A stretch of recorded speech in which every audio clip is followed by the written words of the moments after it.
सभी बच्चों का स्वागत है मेरे YouTube चैनल आनंद टीचिंग एकेडमी पर। और आज की जो वीडियो है ये मैं लेकर आया हूँ जिनका पेपर होने वाला है हेल्थ पर्सनल एंड एनवायरमेंटल। तो ये BA फर्स्ट सेम के लिए भी है, BCom वाले जो फर्स्ट सेम के हैं जिन्होंने इस पेपर का चयन किया माइनर में, जिसका कोड है Q10005। तो जिन बच्चों ने इस पेपर का चयन किया है ये उन सभी के लिए है।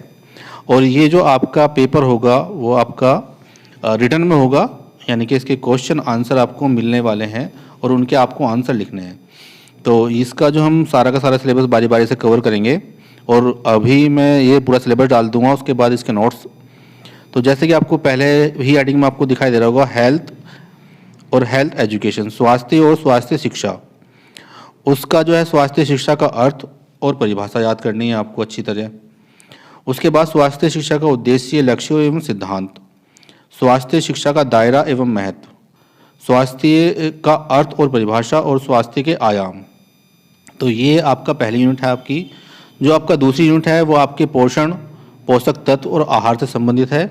इसमें आपको जो है अपना जो है पोषण और पोषक तत्व और आहार का अर्थ और परिभाषा को अच्छी तरह से तैयार करना है। उसके बाद जो है आपका जो बुनियादी पोषण है उसके जो दिशा निर्देश हैं, यानी कि जो बेसिक न्यूट्रिशन के जो आप लेते हैं अपने शरीर में, तो उसको किस तरह से आपको लेना है, कितना कितना लेना है, कोई ज़्यादा तो नहीं है या कोई कम तो नहीं है। तो उन सब का जो एक हिसाब से देख के जो निर्देश दिए जाते हैं आपको कि भाई कितना आपको खाना है। तो दूसरी में आपको यह है कि आपके जो बुनियादी पोषण है उसके दिशा निर्देश क्या है, इस पर क्वेश्चन बनते हैं। उसके बाद पोषक तत्वों के स्रोत, उसमें आपको मैक्रो और माइक्रो पोषक तत्व। उसके बाद मिलावट और कुपोषण और संतुलित आहार और आहार चार्ट कैसे तैयार करेंगे आप, कि कोई भी वयस्क है, एडल्ट है, बच्चा है या आपका वृद्ध है, तो उसके लिए जो आहार चार्ट है वो किस तरह से तैयार होगा। उसके बाद जो यूनिट 3 है आपकी, वो आपकी हेल्थ प्रॉब्लम से जुड़ी हुई है, जैसे कि आपका जो अगर मोटापा है तो उसका प्रबंधन, मोटापा किन कारणों से होता है, उससे मोटापे से आपको अपना मोटापा कम कैसे कर सकते हैं, इस तरह क्वेश्चन बन सकते हैं। उसके बाद व्यक्तिगत और पर्यावरण स्वच्छता, यानी कि आपकी खुद की स्वच्छता और आपके आसपास का जो जहाँ आप रह रहे हैं, जहाँ आप रहते हैं, उसको कैसे आप स्वच्छ रखेंगे। फिर है पर्यावरण स्वच्छता। उसके बाद है आँख, त्वचा, आँख, कान, दांत और नाक की देखभाल। उसके बाद आप इसमें मिलता है आपको वायु प्रदूषण, जल प्रदूषण, मृदा प्रदूषण, ध्वनि प्रदूषण, तापीय प्रदूषण का संक्षिप्त परिचय, यानी कि इन पर क्वेश्चन बनेंगे कि वायु प्रदूषण क्या होता है, उससे आप कैसे कैसे बचाव कर सकते हैं, जल प्रदूषण किस प्रकार हो रहा है, आपकी जो मिट्टी है उसका जो प्रदूषण हो रहा है वो किस तरह हो रहा है, तापीय प्रदूषण क्या है। उसके बाद जो यूनिट नंबर 4 है वो आपका डिसीज़ के ऊपर, यानी कि जो बीमारियां हैं। तो दो तरह की बीमारियां होती है, एक कम्युनिकेबल, एक नॉन कम्युनिकेबल। तो दोनों तरह की बीमारियों को आपको देखना है। इसमें जो आपके मेन टॉपिक जो है वो है कि रोग का अर्थ क्या है और उसकी परिभाषा, जन्मजात रोग कौन से होते हैं, और अर्जित रोग या संचारी और गैर संचारी रोगों का अर्थ और परिभाषा। संचारी रोगों में आपका संक्रमण और संक्रामक, वायरल रोग जो और जीवाणु रोग, जो गैर संचारी रोग जिसमें रक्तचाप और मधुमेह को आप अच्छी तरह तैयार कर लेना। उसके बाद जो आपकी यूनिट नंबर 5 है, इसमें जो है ज़्यादातर आपके आसन, यानी कि पोस्चर एंड पोस्चरल डिफॉर्मेटिव्स, यानी कि जब आप जो आसन है आपकी, किस तरह से बैठ के आपको खाना खाना चाहिए, किस तरह से सोना चाहिए, किस तरह से बैठ के काम करना चाहिए, तो उसका जो आसन का एक अर्थ, उसकी परिभाषा। उसके बाद खराब आसन के कारण, कि किन कारणों से आसन जो है खराब होता है। उसके बाद है आसन संबंधी विकृतियाँ, यानी कि बुराइयाँ उनकी, और उनमें सुधार, व्यायाम और योगासन, इसके बारे में आपको पढ़ना। उसके बाद अगर आपको चोट लगती है तो जो आपको उपचार मिलता है उसको हम बोलते हैं प्राथमिक उपचार या फर्स्ट एड उपचार। तो उसका मीनिंग और डेफिनेशन, फर्स्ट एड की जो है परिभाषा और प्राथमिक उपचार का अर्थ क्या होता है। प्राथमिक उपचार के गुण, जो आपका प्राथमिक चिकित्सक होता है उसके क्या गुण होने चाहिए। उसके बाद जो आपको घाव लगा है तो उस पर जो है आपकी पट्टियाँ और उन पट्टियों का बदलाव, और जो है आपके जो है शरीर के वे भाग जो कोमल हैं उन पर चोट लगना। उसके बाद हड्डियों की चोट और जोड़ों की चोट की ड्रेसिंग और पट्टियाँ, हाथ धोना और स्वच्छता इसमें शामिल किया गया है। और एक गंभीर जैसे ये बीमारियाँ भी इसमें जोड़ दी गई हैं, जैसे कार्डिया अरेस्ट जैसी आपात स्थिति से आप किस तरह से निपटेंगे। अगर किसी को भी अटैक की समस्या होती है तो उससे निपटना, और कितनी तेज़ी के साथ कोई तकनीक है, और इसी में जो है जो बीमारियों का परिवहन है या जो आपको जो फर्स्ट एड मिल रहा है उसका जो परिवहन की तकनीक है वो कैसी होनी चाहिए। उसके बाद यूनिट नंबर 7 में आपका साइकोलॉजिकल मेंटल हेल्थ यानी कि मानसिक स्वास्थ्य का अर्थ और परिभाषा, भारत में मानसिक स्वास्थ्य की समस्या, मानसिक स्वास्थ्य प्राथमिक चिकित्सा कार्य परियोजना, अवसाद और चिंता विकारों को समझना। उसके बाद यूनिट नंबर 8 में आपका एनवायरमेंटल हेल्थ है। इसके जो आपके टॉपिक हैं उसमें सारे का सारा आपको एनवायरनमेंट से जुड़ी हुई चीज़ें हैं, जैसे पर्यावरण स्वास्थ्य की परिभाषा, दायरा, आवश्यकता और उसका महत्व, पर्यावरण स्वास्थ्य की अवधारणा, वृक्षारोपण, प्लास्टिक पुनर्चक्रण और प्लास्टिक बैग, कवर की जांच, विश्व पर्यावरण दिवस मनाना और इसका महत्व। तो ये सारे के सारी 8 की 8 यूनिट मैंने आपको बता दिए हैं, आपको हिंदी में भी एक्सप्लेन कर दिया है और इंग्लिश में आपको दिखाई दे रही हैं। तो क्योंकि ज़्यादातर बच्चे हिंदी भाषी हैं तो मैंने उनकी हेल्प के लिए सारा का सारा हिंदी में किया है। चलिए अब हम बारी से इनकी जो यूनिट नंबर फर्स्ट में कौन कौन से टॉपिक हैं, उनकी परिभाषा क्या होंगी, उनके अर्थ क्या है, ये इनके बारे में थोड़ा पढ़ लेते हैं। मैं इस यूनिट में कम से कम 4 यूनिट आपकी कवर करवाऊँगा। तो पहली ही इसकी जो यूनिट है उसके क्वेश्चन और आंसर या उनकी जो डेफिनेशन है वो पढ़ते हैं। जैसा कि इसमें आपको दिखाई दे रहा होगा कि फिजिकल एजुकेशन क्या है। तो पहली जो आपकी यूनिट थी उसमें सारा का सारा फिजिकल एजुकेशन से संबंधित था, तो मैंने ये पहली है वो लिया आया हूँ उसकी। तो पहले पढ़ लेते हैं कि शारीरिक शिक्षा वह शिक्षा है जिसके अंतर्गत छात्रों को स्वस्थ रहने के तरीकों को सिखाया जाता है और उसके जो महत्व है उनको दर्शाया जाता है कि उसका महत्व क्या है, शारीरिक शिक्षा का महत्व उसको दर्शाया जाता है आपका। उसके बाद इस शिक्षा के अंतर्गत छात्रों की जो आवश्यकताओं और उसके स्वस्थ रहने हेतु विभिन्न कलाओं के विषय में जानकारी एकत्रित करते हैं। शारीरिक शिक्षा से शारीरिक शिक्षा का मतलब है शरीर से संबंधित शिक्षा प्रदान करना, यानी कि अगर शारीरिक शिक्षा का अर्थ फिजिकल एजुकेशन का अर्थ पूछा जाए तो इसका मतलब होता है शारीरिक शिक्षा संबंधी शिक्षा प्रदान करना। इसमें आपकी जो है जो सामान्य शिक्षा है उसमें आपका व्यायाम है, योग है, साफ सफाई है और जिम्नास्टिक है, इस तरह की गतिविधियाँ हम इसके अंदर शामिल करते हैं। और शिक्षा प्रदान करने का जो एक उद्देश्य है वो है स्वस्थ रहना और अपने आसपास भी सब कुछ स्वस्थ रखना, क्योंकि यह हमारे शरीर की नहीं बल्कि हमारे मस्तिष्क और व्यवहार में परिवर्तन लाने कार्य करती है। तो इसलिए बहुत ज़रूरी होता है कि भाई आप स्वस्थ रहें और अपना सही तरीके से जो आपका शारीरिक विकास हो, आपका सामाजिक, मानसिक, बौद्धिक और आर्थिक सभी प्रकार से आपका जो विकास हो। तो जो फिजिकल एजुकेशन है, आपकी शारीरिक शिक्षा है, उसमें जो है क्रमबद्ध रूप से छात्रों का विकास करती है और यह मानसिक एवं बौद्धिक परिपक्वता में भी अपनी अहम भूमिका निभाती है। शिक्षा के क्षेत्र में शारीरिक शिक्षा को सम्मिलित किया जाना एक क्रांतिकारी परिवर्तन है, क्योंकि यह बच्चों के चरित्र को भी निर्माण करने में अहम भूमिका निभाती है। तो ये जो है पूरा का पूरा शारीरिक शिक्षा से संबंधित था।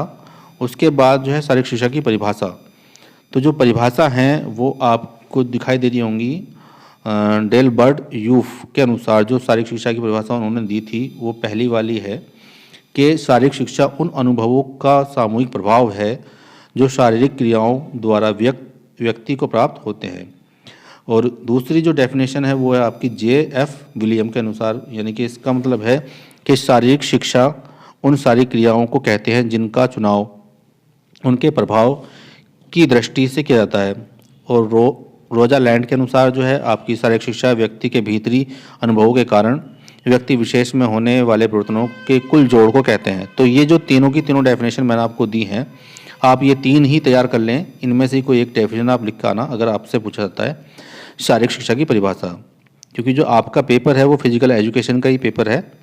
तो इसके बाद जो है उसका उद्देश्य देख लेते हैं, शारीरिक शिक्षा का उद्देश्य क्या होता है।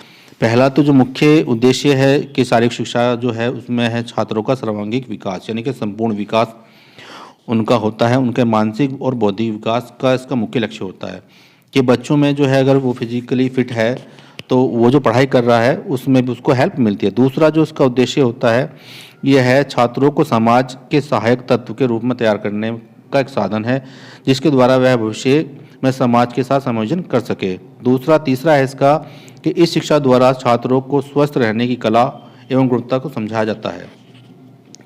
तो और उसके मस्तिष्क का भी विकास इसमें धीरे धीरे होता है। उसके बाद जो चौथा पॉइंट है इसमें वो है कि यह शिक्षा छात्रों का भावात्मक विकास करती है, यह उनके संवेदनात्मक पहलुओं में नियंत्रण लाने का कार्य करती है। यह शिक्षा छात्रों की मांसपेशियों का विकास करने में भी सहायता देती है उन्हें, यानी कि उनका जो फिजिकली वो फिट होते हैं। तो ये 5 मैंने मेन उद्देश्य आपको बताए हैं।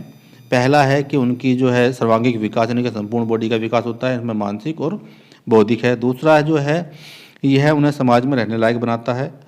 तीसरा जो है वो शिक्षा की जो स्वस्थ रहने की कला और गुणवत्ता को उसमें समझाया जाता है और उनके मस्तिष्क में निर्माण होता है। चौथा पॉइंट है कि वो उनकी भावनात्मक और संवेदनात्मक पहलुओं पर का भी नियंत्रण करती है। और उसके बाद है कि जो शिक्षा की जो विद्यार्थी है उसकी जो मांसपेशियां, जो उसकी बॉडी है, वो फिजिकली फिट होता है इसके अंदर। अब इसका जो महत्व है, शारीरिक शिक्षा का महत्व क्यों होता है, तो शारीरिक शिक्षा का जो महत्व है वो भी जो है आपका इम्पोर्टेंट है। तो शारीरिक शिक्षा द्वारा छात्र अपने समय का सदुपयोग करना सीखते हैं। यह उनके चरित्र एवं व्यक्ति को निखारने का कार्य करती है। यह उनके भीतर व्याप्त कौशल का विकास करती है एवं उन्हें निपुणता लाने का कार्य करती है। यह शरीर से संबंधित सभी समस्याओं का निवारण करती है।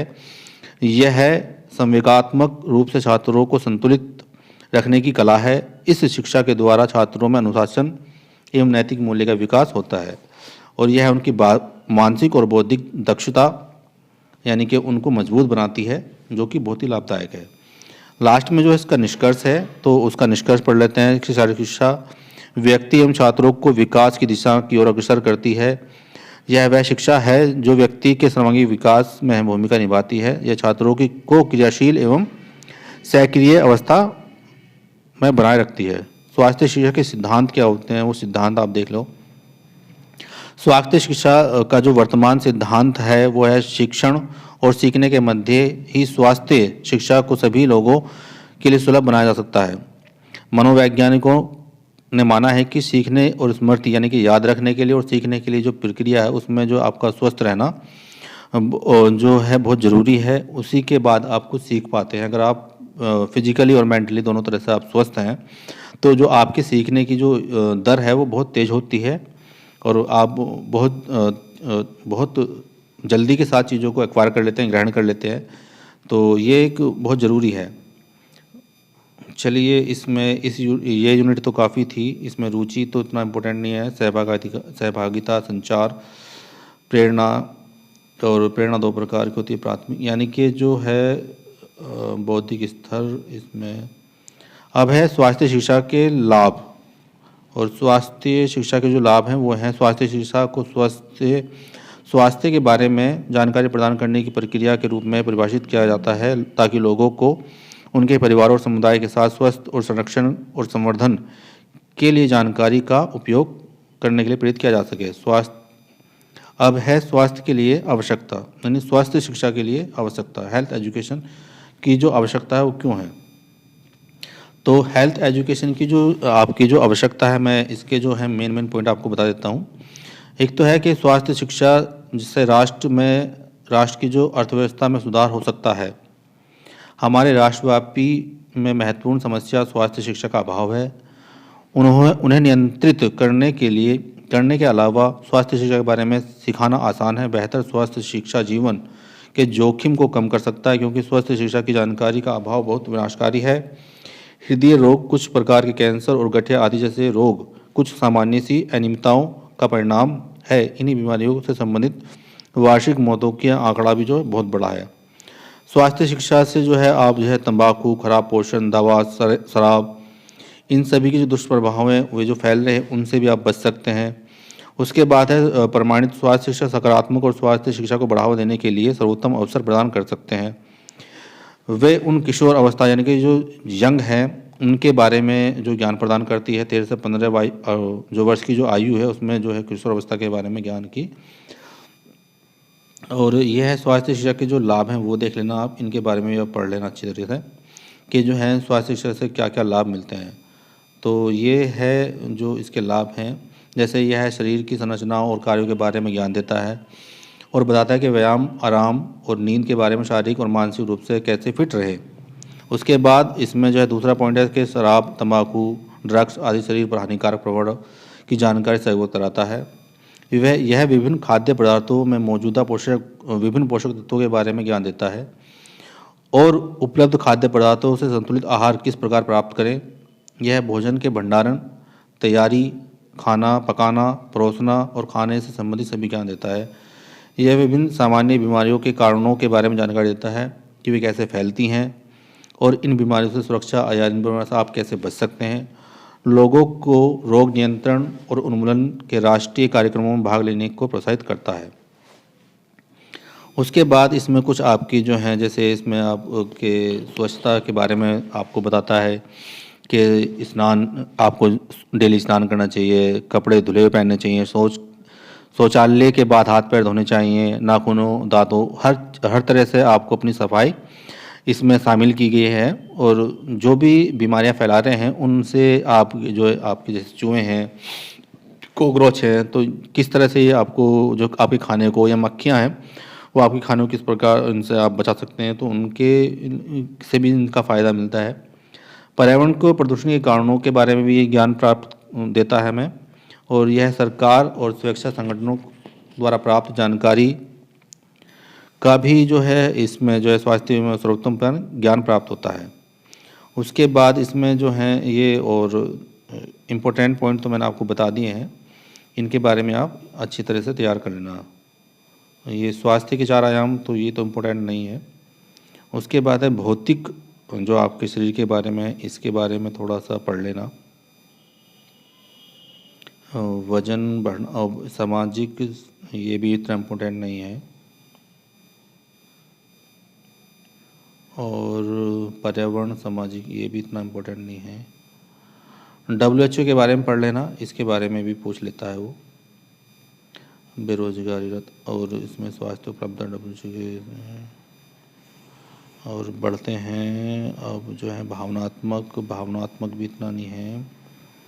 आध्यात्मिकता के बारे में पढ़ लेना थोड़ा सा कि भाई जो भी आध्यात्मिकता, अगर आप आध्यात्मिकता को अपनाते हैं तो वो किस तरह से आपके जीवन के उद्देश्यों को प्राप्त करने में आपको हेल्प करता है, तो ये पढ़ लेना थोड़ा सा इसके बारे में। और उसके बाद जो हम यूनिट 2 स्टार्ट करेंगे, न्यूट्रिएंट्स और डाइट, जो इसकी परिभाषा क्या है, इसके अर्थ। तो आज की इस वीडियो में अभी तक इतना ही। अभी थोड़ी देर बाद और दूसरी वीडियो अपलोड करूँगा, तो इस चैनल को लाइक कर लें, सब्सक्राइब कर लें। मैं आज पूरा पेपर आपको सॉल्व करूँगा ये, ठीक है। थैंक यू, धन्यवाद।